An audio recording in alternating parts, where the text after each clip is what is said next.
Hello viewers, ఈ ట్యుటోరియల్లో మనం ఎక్సెల్ షీట్లోకి డేటా ఎలా ఇంపోర్ట్ చేయాలో నేర్చుకుందాం. Importing data into the XL అనేది ఒక ఇంపార్టెంట్ కాన్సెప్ట్. సో ఎక్సెల్ షీట్లో మనం ఎక్సెల్ టు ఎక్సెల్ మాత్రమే డేటాని ఇంపోర్ట్ చేసుకుంటమే కాకుండా వేరే ఇతర ఫార్మాట్లో డేటాను కూడా మనం ఇంపోర్ట్ చేసుకోగలం. ముందుగా అందులో కనుక మనం చూసినట్లయితే అందులో ఫస్ట్ ఇంపార్టెంట్ ఒక డేటాబేస్ ఏది అంటే ఫ్రమ్ ఎంఎస్ యాక్సెస్ నుంచి మనం డేటాని ఇంపోర్ట్ చేసుకోగలం. అలాగే ఫ్రమ్ వెబ్ లేదా HTML ఫైల్స్ నుంచి మనం డేటాని ఇంపోర్ట్ చేసుకోగలం. అలాగే నార్మల్ టెక్స్ట్ లేదా కామా సెపరేటెడ్ ఫైల్స్ నుంచి కూడా మనం డేటా ఇంపోర్ట్ చేసుకోగలం. ఇవే కాకుండా SQL సర్వర్ లేదా అదర్ ఫార్మాట్ డేటాస్ని కూడా మనం ఇంపోర్ట్ చేసుకోగలం. సో ఈ ట్యుటోరియల్లో డేటాని ఎలా ఇంపోర్ట్ చేసుకోగలమో చూద్దాం ఒకసారి. సో ఇది కనుక మీరు చూసినట్లయితే ఇది ఒక నా ఎక్సెల్ షీట్. సో ఫస్ట్ కనుక మీరు ఇక్కడికి వచ్చి మీరు డేటా కనుక చూస్తే డేటాలో మీకు ఇంపోర్ట్ డేటా సెక్షన్స్ కనిపిస్తున్నాయి. సో నేను ఇప్పుడు మీకు ఎంఎస్ యాక్సెస్ నుంచి డేటా ఎలా ఇంపోర్ట్ చేయాలో ఒకసారి చూపిస్తాను. సో ఫస్ట్గా మనం కనుక ఇక్కడ చూస్తే క్లిక్ చేసి డేటా కనుక క్లిక్ చేసి ఫ్రమ్ ఎంఎస్ యాక్సెస్ క్లిక్ చేసుకొని ఎంఎస్ యాక్సెస్ నుంచి వచ్చిన డేటాబేస్ సోర్స్ ఫైల్ ఏదైతే ఉందో దాన్ని మనం ఓపెన్ చేయాలి. ఓపెన్ చేసినప్పుడు ఇది మనకి ఈ విధంగా అడుగుతుంది. టేబుల్ లేదా ఇది ప్రైవేట్ చార్ట్ రిపోర్ట్ ఆర్ ఇది ప్రైవేట్ టేబుల్ ఈ విధంగా. సో మనకి ఇది ఒక టేబుల్ ఫార్మెట్లో నేను ఇంపోర్ట్ చేసుకోవాలనుకుంటున్నాను. ఓకే, ఇక్కడ ఇంపోర్ట్ చేసుకున్న తర్వాత సెల్లో ఒక డెస్టినేషన్, ఈ డేటా అనేది ఈ సెల్లోనా లేదా వేరే ఇతర షీట్లలో మీరు ప్లేస్ చేసుకోవాలనుకుంటున్నారా అది సెలెక్ట్ చేస్తాం.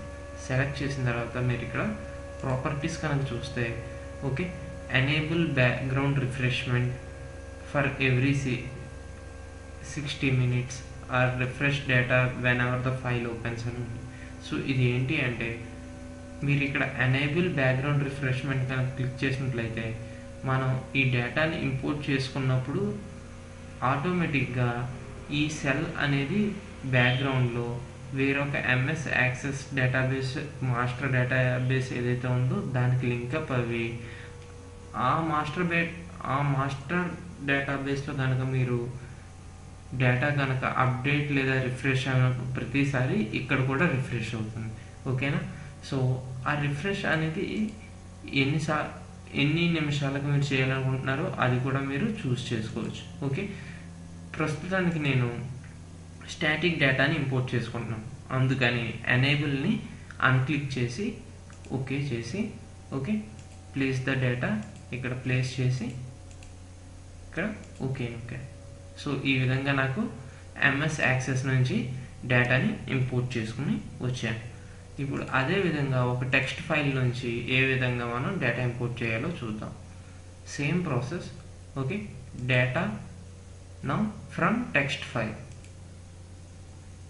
So data okay import. So ఇప్పుడు మీకు ఒక టెక్స్ట్ ఫైల్ నుంచి కనుక డేటా ఇంపోర్ట్ చేసుకునేటప్పుడు అది మనకి ఈ విధంగా అడుగుతుంది. డేటా అనేది మీరు కాలమ్స్లో ఏ విధంగా సెపరేట్ చేయాలనుకుంటున్నారు, separated by characters or separated by fixed length. Okay, separated by characters అంటే ఒకవేళ స్పేస్ కానీ క్యారెక్టర్స్ బిట్వీన్ స్పేస్ కనుక ఉంటే వేరొక కాలంలోకి ఇంపోర్ట్ అవుతుంది. అలా కాకుండా ఫిక్స్డ్ లెంత్ క్లిక్ చేసుకుంటే మనం ఇక్కడ ఫిక్స్డ్ లెంత్ అనేది అడ్జస్ట్ చేసుకొని ఈ విధంగా మనకి ఫిక్స్డ్ లెంత్ నుంచి సెపరేట్ చేయొచ్చు. నేను okay delimited by characters select చేసుకుని నెక్స్ట్. ఓకే, ఇప్పుడు మనకి ఇక్కడ అడుగుతుంది స్పేస్ సెమీకోలన్ అని చెప్పి నేను స్పేస్ సెలెక్ట్ చేసుకొని నెక్స్ట్ నొక్కాను. Okay finish. ఓకే, సో నాకు ఈ విధంగా డేటా అనేది నేను ఇంపోర్ట్ చేసుకోవచ్చు ఒక టెక్స్ట్ ఫైల్ నుంచి కూడా.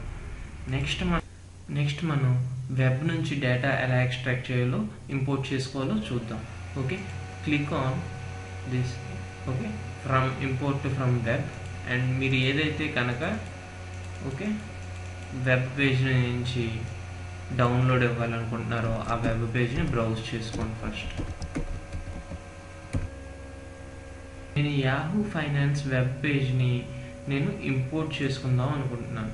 సో అది ఏ విధంగా అంటే ఇక్కడ మనం ఓకే, సో ఈ విధంగా మనం మెయిల్ అడ్రస్ కనుక పైన బ్రౌజ్ చేసుకొని ఇంపోర్ట్ చేసుకొని ఓకే, క్లిక్ ఆన్ ఇంపోర్ట్ కనుక నొక్కితే ఈ వెబ్ పేజ్లో ఉన్న డేటా ఆటోమేటిక్గా మన ఎక్సెల్ షీట్లోకి ఇంపోర్ట్ అవుతుంది. సో ఇంపోర్ట్ అయిన తర్వాత ఎక్కడ ప్లేస్ చేయాలి అని చెప్పి మనం సో ఈ విధంగా మనకి వెబ్ పేజ్ నుంచి ఉన్న టెక్స్ట్ని కూడా మనం ఎక్సెల్ షీట్లోకి ఇంపోర్ట్ చేసుకోవచ్చు. Okay, thank you, thanks for watching my video.